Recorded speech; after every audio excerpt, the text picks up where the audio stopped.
Welcome back to Rich Reflections, where we take a look at the upcoming Sunday Gospel reading and see how it applies to our lives today.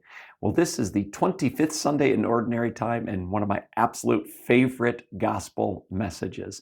It is the workers in the field that Jesus is going to talk about, these workers that come right away in the morning, the ones that come a little bit later, some more a little bit later, and then some come there at like 5 o'clock and they only have to work until 6.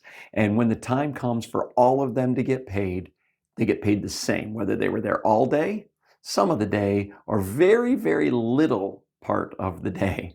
And they're a little confused as to why they're all getting paid the same. They thought they would get more if they came earlier.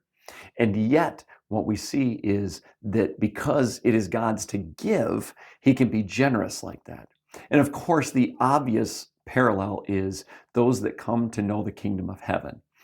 You know, we should rejoice when anybody comes to know the kingdom of heaven, whether they've known it their whole life, found it when they were young, maybe young adult, or maybe even on their deathbed.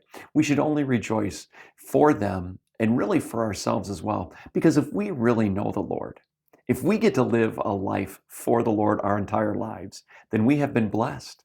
And we want other people to have that blessing.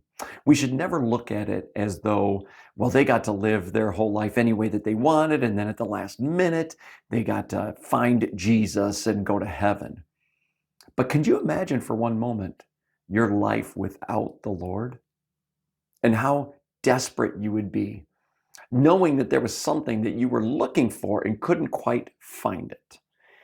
Well, you don't have to. You have a life with the Lord, and we should rejoice.